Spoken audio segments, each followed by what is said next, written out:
നമസ്കാരം. സൂപ്പർ നോട്ട്സിന്റെ മറ്റൊരു സെഷനിലേക്ക് ഏവർക്കും സ്വാഗതം. എൻ്റെ പേര് ജോബിൻ. മക്കളെ, യൂണിവേഴ്സിറ്റി അസിസ്റ്റന്റിന്റെ സിലബസ് ഇപ്പൊ പുറത്തു വന്നിട്ടുണ്ട്. ഇന്നലെ വന്ന PSCയുടെ ഒഫീഷ്യൽ ഒക്ടോബർ കലണ്ടറിൽ ഡേറ്റും അതിന്റെ ഒഫീഷ്യൽ ആയിട്ടുള്ള സിലബസും പുറത്തു വന്നിട്ടുണ്ടായിരുന്നു. അപ്പൊ ഡേറ്റ് നമ്മൾ എല്ലാവരും അറിഞ്ഞതാണ്. ഒക്ടോബർ മാസം 14-ാം തീയതിയാണ് പ്രിലിംസ് പരീക്ഷ പ്രിലിംസ് കഴിഞ്ഞിട്ടുള്ള മെയിൻസ് പരീക്ഷ നടക്കാനായിട്ട് പോകുന്നത്. അപ്പൊ ഇതിന്റെ സിലബസ്, മെയിൻസിന്റെ സിലബസ് എന്താണ്, നമുക്ക് ഡീറ്റെയിൽ ആയിട്ട് പരിശോധിക്കാം. എന്തെങ്കിലും മാറ്റമുണ്ടോ എന്നുള്ളത് ഇവിടെ നോക്കുമ്പോൾ കൃത്യമായിട്ട് മനസ്സിലാകും. കാറ്റഗറി നമ്പർ 454/2025 എന്ന് പറയുന്ന കാറ്റഗറി നമ്പറിലുള്ള പ്രിലിംസ് കഴിഞ്ഞിട്ടുള്ള മെയിൻസിലേക്കുള്ള പരീക്ഷയുടെ സിലബസ് ആണ് വന്നിട്ടുള്ളത്. ഈ ഒരു സിലബസ് നോക്കുകയാണെങ്കിൽ 100 മാർക്കിന്റെ ഓബ്ജക്റ്റീവ് എക്സാമിനേഷൻ ആണ്. ഇതിനാകെ നമുക്ക് അലോട്ട് ചെയ്തിരിക്കുന്നത് 1 മണിക്കൂർ 30 മിനിറ്റ് ആണ്. 1 മണിക്കൂർ 30 മിനിറ്റ്, അതായത് 90 മിനിറ്റ് ആണ് ഈ ഒരു എക്സാമിന് വേണ്ടിയിട്ട് നിങ്ങൾക്ക് ലഭിക്കുക. ഇതിൽ ജനറൽ നോളജ് സെക്ഷനിൽ ആദ്യമുള്ളത് ഹിസ്റ്ററിയാണ്. 5 മാർക്കാണ് ഹിസ്റ്ററിയിലുള്ളത്. കേരള ഹിസ്റ്ററി, അതേപോലെ തന്നെ Indian history, then world history, ഇങ്ങനെ 3 സെക്ഷനുകളിലായിട്ടാണ് ഹിസ്റ്ററി വരിക. ഈ 3നും കൂടി ചേർത്തിട്ട് എത്ര മാർക്കുണ്ട് മക്കളെ? 5 മാർക്കുണ്ട്. നമുക്കറിയാം പ്രിലിംസിൽ 10 മാർക്കായിരുന്നു. പക്ഷെ മെയിൻസിലേക്ക് വരുമ്പോൾ ഇവിടെ 5 മാർക്കാണ്. ഇന്ത്യ, കേരള, വേൾഡ്, ഇത് 3നും കൂടി ചേർത്തിട്ടാണ് 5 മാർക്ക് വരുന്നത്. കേരള ഹിസ്റ്ററി ആണ് എങ്കിൽ നമ്മുടെ അറൈവൽ ഓഫ് യൂറോപ്യൻസ് തൊട്ട് 1956 ശേഷമുള്ള പൊളിറ്റിക്കൽ ഹിസ്റ്ററി വരെയുള്ള കാര്യങ്ങൾ പഠിക്കേണ്ടതുണ്ട്. ഇന്ത്യൻ ഹിസ്റ്ററി ആണെങ്കിലും പൊളിറ്റിക്കൽ ഹിസ്റ്ററി, നമ്മുടെ ബ്രിട്ടീഷുകാരെ ഇന്ത്യയിൽ വന്നത് തുടങ്ങിയിട്ടുള്ള കാര്യങ്ങൾ, അതിനുശേഷം ഫോറിൻ പോളിസി വരെയുള്ള കാര്യങ്ങൾ നമ്മൾ പഠിക്കേണ്ടതുണ്ട്. വേൾഡ് ഹിസ്റ്ററിയിൽ ഇംഗ്ലണ്ടിലെ revolution, American revolution, French revolution, Russian revolution, Chinese revolution, second world war, UNOയുമായി ബന്ധപ്പെട്ട് വരുന്ന സംഘടനകൾ, ഇതൊക്കെ എന്ത് ചെയ്യേണ്ടതായിട്ടുണ്ട്, നമ്മൾ വേൾഡ് ഹിസ്റ്ററിയിൽ പഠിക്കണം. ഇനി നമ്മൾ ജോഗ്രഫിയിലേക്ക് വന്നാൽ അവിടെയും 5 മാർക്കാണ് ഉള്ളത്. അവിടെ physical geography, Indian geography, Kerala geography, ഇങ്ങനെ 3 സെക്ഷനുകളുണ്ട്. അതിൽ ഫിസിക്കൽ ജോഗ്രഫി ആണ് എന്നുണ്ടെങ്കിൽ ബേസിക് ഓഫ് ജോഗ്രഫി മുതൽ കോണ്ടിനെന്റുകളെ വരെയുള്ള കാര്യങ്ങൾ പഠിക്കണം. അതിൽ തന്നെ പ്രയോറിറ്റി അനുസരിച്ച് പഠിക്കാനായിട്ട് നിങ്ങൾ ശ്രമിക്കുക. ഇന്ത്യൻ ജോഗ്രഫി ആണ് എങ്കിൽ ഫിസിയോഗ്രഫിയിലാണ് തുടങ്ങുന്നത്. അതേപോലെ തന്നെ northern mountain, rivers, northern great plain, peninsular plate, coastal plate, climate, natural vegetation, transport system, ഇതൊക്കെ എന്ത് ചെയ്യണം, ഇന്ത്യൻ ജോഗ്രഫിയിൽ പഠിക്കേണ്ടതുണ്ട്. കേരള ജോഗ്രഫിയിലും സെയിം, നമ്മൾ ഇന്ത്യയിൽ പഠിക്കുന്നത് പോലെ കേരളത്തിന്റെ ഫാക്ടറികളെ കുറിച്ചിട്ടും കൃത്യമായിട്ട് പഠിക്കണം. ഇവിടെ നിന്ന് ആകെ 5 മാർക്കാണ് ചോദ്യമായിട്ട് വരിക. സാധാരണഗതിയിൽ 2 മാർക്ക് ഇന്ത്യൻ ഹിസ്റ്ററിയിൽ നിന്നും, 2 മാർക്ക് ഫിസിക്കൽ ജോഗ്രഫിയിൽ നിന്നും, 1 മാർക്ക് കേരള ഹിസ്റ്ററിയിൽ നിന്നും വരാറുള്ളൊരു പ്രവണത പൊതുവെ മെയിൻസ് പരീക്ഷകളിൽ ഉണ്ട്. അത് റിപ്പീറ്റ് ചെയ്യാനുള്ള സാധ്യതയും കൂടുതലാണ്. ഇനി നമ്മൾ എക്കണോമിക്സിലേക്ക് വന്നാൽ ഈ ഒരു സിലബസിൽ ഏറ്റവും കുറച്ച് സമയം മാത്രം ഇൻവെസ്റ്റ് ചെയ്ത് മാക്സിമം മാർക്ക് സ്കോർ ചെയ്യാൻ പറ്റുന്ന ഒരു ടോപ്പിക്കാണ് എക്കണോമിക്സ്. 5 മാർക്കാണ് എക്കണോമിക്സിന് ആകെ ലഭ്യമാകുക. ഇന്ത്യയുടെ എക്കോണമിയുമായി ബന്ധപ്പെട്ട കാര്യങ്ങൾ, 5 year plan, new economic reforms, planning commission, NITI Aayog, financial institution, agriculture, അതായത് മേജർ ക്രോപ്പുകൾ, green revolution, minerals, direct and indirect ടാക്സുകളെ കുറിച്ചിട്ടും GSTയെ കുറിച്ചിട്ടും ഇത്രയും മാത്രം പഠിച്ചാൽ മതിയാകും. 5 മാർക്ക് സ്കോർ ചെയ്യാനായിട്ട് പറ്റും. വളരെ കുറച്ച് മാത്രം പഠിച്ച് സ്കോർ ചെയ്യാൻ പറ്റുന്ന ഒരു ടോപ്പിക്കാണ്. അതേപോലെ തന്നെയാണ് നമ്മുടെ ഇന്ത്യൻ കോൺസ്റ്റിറ്റ്യൂഷനും.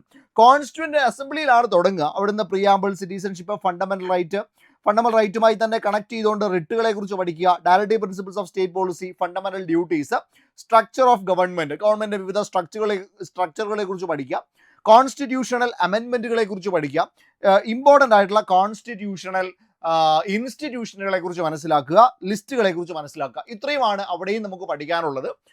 അവിടെയും അത്യാവശ്യം സമയം ഇൻവെസ്റ്റ് ചെയ്താലും നല്ല മാർക്ക് സ്കോർ ചെയ്യാൻ പറ്റുന്ന ഒരു ടോപ്പിക് അല്ലെങ്കിൽ ഒരു സബ്ജക്ട് തന്നെയാണ് ഇന്ത്യൻ കോൺസ്റ്റിറ്റ്യൂഷൻ എന്ന് പഠിക്കുക. അപ്പം നിങ്ങൾ പഠിക്കുമ്പോൾ ഈ ഭാഗങ്ങൾ കുറച്ചുകൂടി സ്ട്രെസ് കൊടുത്താൽ അധികം നിങ്ങൾക്ക് എന്ത് ചെയ്യാൻ പറ്റും, ഒരു ഗുണം നിങ്ങൾക്ക് കിട്ടും. നമ്മുടെ ഇവിടെയാണെങ്കിൽ ഹിസ്റ്ററി എടുക്കുന്നത് അല്ലിജ സാറാണ്. വളരെ ഡീറ്റെയിൽഡ് ആയിട്ട് ഹിസ്റ്ററിയിലെ ഓരോ കാര്യങ്ങളും എക്സ്പ്ലെയിൻ ചെയ്ത് തരാനായിട്ട് അല്ലിജ സാറിന് പറ്റും. ജോഗ്രഫിയിലേക്ക് വരുമ്പോൾ അമൽ സാറാണ് ക്ലാസ് എടുക്കുക. വളരെ ഡീറ്റെയിൽഡ് ആയിട്ട് അമൽ സാറ് ജോഗ്രഫി കൈകാര്യം ചെയ്യും. എക്കണോമിക്സിലേക്ക് വരുമ്പോൾ ഇവിടെ ഞാൻ എടുക്കുന്നുണ്ട്, അതേപോലെ തന്നെ പ്രവീൺ സാറും എക്കണോമിക്സ് എടുക്കുന്നുണ്ട്. നമ്മൾ 2 പേരും കൂടിയാണ് കൈകാര്യം ചെയ്യുന്നത്. വളരെ ഡീറ്റെയിൽഡ് ആയിട്ട് അവിടെ എക്കണോമിക്സ് നിങ്ങൾക്ക് പഠിച്ചു പോകാൻ പറ്റും. ഇന്ത്യൻ കോൺസ്റ്റിറ്റ്യൂഷൻ ആണെങ്കിൽ ചന്ദ്രബാബു സാറാണ് ക്ലാസ് എടുക്കുക. ചന്ദ്രബാബു സാറ് ഒരുപാട് എക്സ്പീരിയൻസ് ഉള്ള ഈ മേഖലയിൽ പ്രവർത്തിച്ച് പരിചയമുള്ള ഒരു സാറാണ്. അപ്പോൾ ഒരുപാട് എക്സ്പീരിയൻസ്ഡ് ആയിട്ടുള്ള ഒരാളിൽ നിന്ന് നിങ്ങൾക്ക് പഠിക്കാൻ പറ്റും. വളരെ ഡീറ്റെയിൽഡ് ആയിട്ട് ഇൻഡെപ്ത് പഠിച്ചു പോകാനായിട്ട് പറ്റും ചന്ദ്രബാബു സാറിൻ്റെ ക്ലാസ്. ഇന്ത്യൻ കോൺസ്റ്റിറ്റ്യൂഷൻ ആ രീതിയിൽ ചന്ദ്രബാബു സാറാണ്. അപ്പം ഇവിടെ ഓരോന്ന് നോക്കിയാൽ മനസ്സിലാകും. വളരെ എക്സ്പീരിയൻസ്ഡ് ആയിട്ടുള്ള ഫാക്കൽറ്റീസ് ആണ് ക്ലാസ്സുകൾ കൃത്യമായിട്ട് എടുത്തു പോവുക. അതേപോലെ തന്നെ നമ്മുടെ കേരള ഗവേണൻസിലേക്ക് വരുമ്പോൾ Kerala governance and system of അഡ്മിനിസ്ട്രേഷനും 5 മാർക്കിന്റെ ടോപ്പിക്കാണ്. കേരള സ്റ്റേറ്റ് സിവിൽ സർവീസ് മുതൽ വിവിധ കമ്മീഷനുകൾ തൊട്ട് പ്ലാനിംഗ് കമ്മീഷനുകൾ തുടങ്ങി ഡിസാസ്റ്റർ മാനേജ്മെന്റിലൂടെ പല ആക്ടുകളിലൂടെയും സീനിയർ സിറ്റിസൺ ആക്ട്, അതേപോലെ വിമൻ ചിൽഡ്രൻ ആക്ടുകളെ പോലെയുള്ള ആക്ടുകളിലൂടെയും കടന്നു പോകുന്നുണ്ട് Kerala governance. Kerala governance and system of അഡ്മിനിസ്ട്രേഷനും വളരെ എക്സ്പീരിയൻസ്ഡ് ആയിട്ടുള്ള ഫാക്കൽറ്റീസ് ആണ് അവിടെയും ക്ലാസ്സുകൾ നിങ്ങൾക്ക് കൈകാര്യം ചെയ്തു തരിക. അതേപോലെ ലൈഫ് സയൻസ് നമ്മുടെ പത്മ മിസ്സും കൈകാര്യം ചെയ്യുന്ന ഒരു ടോപ്പിക്കാണ്. 3 മാർക്കാണ് ലൈഫ് സയൻസിൽ നിന്ന് വരിക. Basics of human body, vitamins and minerals, communicable disease, life style disease, ഇത്രയുമാണ് വരിക. 3 മാർക്കിന്റെ ടോപ്പിക്കാണ്. ഫിസിക്സ് ആണെങ്കിൽ 3 മാർക്കാണ്. അവിടെ നിങ്ങൾക്ക് അമൽ AJ സാറാണ് ഫിസിക്സിന്റെ ക്ലാസ്സുകൾ എടുക്കുക. സാറും ബ്രാഞ്ചസ് ഓഫ് ഫിസിക്സ് തുടങ്ങി മോഷൻ, അതേപോലെ തന്നെ Newton's law of motion, third law of momentum, projectile motion തുടങ്ങി ISRO വരെയുള്ള കാര്യങ്ങൾ, light, sound, force, gravitation, heat, work and energy, power, ഇതൊക്കെ നോർമൽ ഒരു PSCയുടെ സിലബസിൽ വരുന്ന ഫിസിക്സിന്റെ ടോപ്പിക്കുകൾ തന്നെയാണ്. അമലേജ സാറാണ് അവിടെ കൈകാര്യം ചെയ്യുക. കെമിസ്ട്രി 3 മാർക്കാണ് വരിക. കെമിസ്ട്രിയിലും ആറ്റം ഉൾപ്പെടെയുള്ള എലമെന്റ്സ്, പീരിയോഡിക് ടേബിൾ ഉൾപ്പെടെയുള്ള മെറ്റൽസ് ആൻഡ് നോൺ മെറ്റൽസ് ഉൾപ്പെടെയുള്ള കാര്യങ്ങളാണ് കെമിസ്ട്രിയിൽ വരിക. അവിടെയും ഡീറ്റെയിൽ ആയിട്ട് തന്നെയാണ് ക്ലാസ്സുകൾ മുന്നോട്ട് പൊക്കോണ്ടിരിക്കുക. ഇനി ആർട്സ്, സ്പോർട്സ്, ലിറ്ററേച്ചർ, കൾച്ചർ ഈ ടോപ്പിക് ആണെങ്കിൽ 5 മാർക്കിന്റെ ടോപ്പിക്കാണ്. നമ്മുടെ ആതിര മിസ്സും അതേപോലെ തന്നെ ആതിര മിസ്സിനെ പോലെ തന്നെ അരുൺ സാർ പോലെയുള്ള വളരെ എക്സ്പീരിയൻസ്ഡ് ആയിട്ടുള്ള ഈ മേഖലയിൽ നന്നായി എക്സ്പ്ലെയിൻ ചെയ്ത് തരാൻ കഴിയുന്ന ആളുകളാണ് അവിടെയും ക്ലാസ്സുകൾ എടുക്കുക. സിലബസിൽ വലിയ വ്യത്യാസമില്ല. ആർട്സ്, സ്പോർട്സ്, അതേപോലെ തന്നെ ലിറ്ററേച്ചർ, ദെൻ കൾച്ചർ, ഇത്രയുമാണ് വരിക. ഇവിടെ ഏറ്റവും കൂടുതൽ നിങ്ങൾ ശ്രദ്ധിക്കേണ്ട കാര്യം കൾച്ചറിൽ വരുന്ന ഈ പറയുന്ന കൾച്ചറൽ ലീഡേഴ്സുമായി ബന്ധപ്പെട്ട് വരുന്ന കാര്യങ്ങൾ സ്ഥിരമായിട്ട് പരീക്ഷകൾ വരാറുണ്ട്. അതേപോലെ തന്നെ കറണ്ട് അഫെയർ ടോപ്പിക്കുകളും ഇവിടെ റിപ്പീറ്റ് ആയിട്ട് വരുന്നുണ്ട്. കറണ്ട് അഫയേഴ്സ് നിങ്ങൾക്ക് വേണ്ടി എടുക്കുന്നത് നമ്മുടെ വൈഷ്ണവ് സാറും അതേപോലെ തന്നെ കാർത്തിക മിസ്സും ഒക്കെ ചേർന്നിട്ടാണ്. അപ്പോൾ ഇവരും വളരെ ഡീറ്റെയിൽഡ് ആയിട്ട് ഈ സെഷൻസിൽ നിന്ന് കറണ്ട് അഫെയർ ചോദ്യങ്ങൾ വരും. അപ്പോൾ അതുകൂടി ഒന്ന് സ്ട്രെയിൻ ചെയ്ത് പഠിക്കാനായിട്ട് ശ്രമിക്കാം. ഇനി നമ്മുടെ കമ്പ്യൂട്ടർ IT ആണെങ്കിൽ, ബേസിക്സ് ഓഫ് IT ആണെങ്കിൽ അവിടെ ഹാർഡ്വെയർ, അതേപോലെ തന്നെ software, computer networks, internet, cyber റോങ്ങുകളെ കുറിച്ചിട്ട് കൃത്യമായിട്ട് നോക്കാനായിട്ടുണ്ട്. അവിടെ നിന്നും ചോദ്യങ്ങൾ റിപ്പീറ്റ് ആയിട്ട് വരുന്നതാണ്. ഇമ്പോർട്ടൻ്റ് ആക്ട്സ് നമ്മുടെ അരുൺ ഗോപി സാറാണ് നമ്മുടെ IT കൈകാര്യം ചെയ്യുന്നത്. അരുൺ ഗോപി സാറാണ് IT കൈകാര്യം ചെയ്യുന്നത്. ദെൻ ഇമ്പോർട്ടൻ്റ് ആക്ട്സിലേക്ക് വരുമ്പോൾ അവിടെയാണ് ഒരു വ്യത്യാസം വരിക. നമ്മുടെ നോർമൽ ഇമ്പോർട്ടൻ്റ് ആക്ട്സ് പോലെയല്ല യൂണിവേഴ്സിറ്റി അസിസ്റ്റന്റിന് 13 മാർക്കിന്റെ സ്പെഷ്യൽ ടോപ്പിക്കാണ്. 13 മാർക്ക് സ്പെഷ്യൽ ടോപ്പിക്കാണ്. ആ 13 മാർക്കിൽ യൂണിറ്റ് 1 എന്നും യൂണിറ്റ് 2 എന്നും രണ്ടായിട്ട് തിരിച്ചിട്ടുണ്ട്. യൂണിറ്റ് 1 6 മാർക്കും യൂണിറ്റ് 2 7 മാർക്കുമാണ്. ഇതിൽ യൂണിറ്റ് 1 കൈകാര്യം ചെയ്യുന്നത് അമൽ സാറാണ്. നമ്മുടെ അമൽ സാറ് തന്നെയാണ് യൂണിറ്റ് 1 കൈകാര്യം ചെയ്യുക. അവിടെ യൂണിവേഴ്സിറ്റി എഡ്യൂക്കേഷൻ കമ്മീഷൻ, ഇതിന്റെ ഹിസ്റ്ററി, സെക്കൻഡറി എഡ്യൂക്കേഷൻ കമ്മീഷൻ, അതേപോലെ തന്നെ യൂണിവേഴ്സിറ്റി ഗ്രാന്റ്സ് കമ്മീഷൻ, ദെൻ അതേപോലെ യൂണിവേഴ്സിറ്റി ഗ്രാന്റ്സ് കമ്മീഷനുമായി ബന്ധപ്പെട്ട് വരുന്ന ആക്ട് പഠിക്കാനായിട്ടുണ്ട്. ദെൻ അതേപോലെ തന്നെ നമ്മുടെ കോത്താരി കമ്മീഷനുമായി ബന്ധപ്പെട്ട് വരുന്ന 64-66 കാലഘട്ടത്തിലെ കോത്താരി കമ്മീഷനെ കുറിച്ച് പഠിക്കാനായിട്ടുണ്ട്.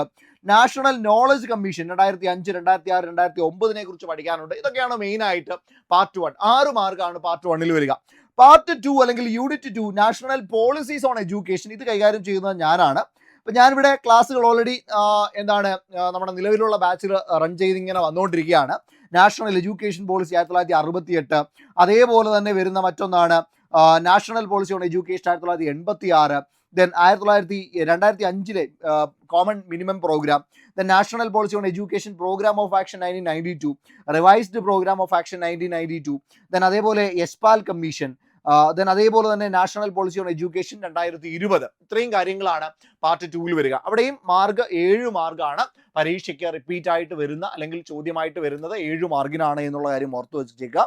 കറണ്ട് അഫെയർ ആണെങ്കിൽ 15 മാർക്കാണ് കറണ്ട് അഫെയറിൽ നിന്ന് ചോദിക്കുക. 15 മാർക്കിനാണ് കറണ്ട് അഫെയറിൽ നിന്ന് ചോദ്യം ചോദിക്കുക. ഇതാണ് നമ്മുടെ GK ടോപ്പിക്സിൽ നിന്ന് വരിക. ഇനി മാത്സിലേക്ക് വരുമ്പോൾ അവിടെ 10 മാർക്കാണ്. ദെൻ അതേപോലെ തന്നെ ഇംഗ്ലീഷ് 10 മാർക്കാണ്.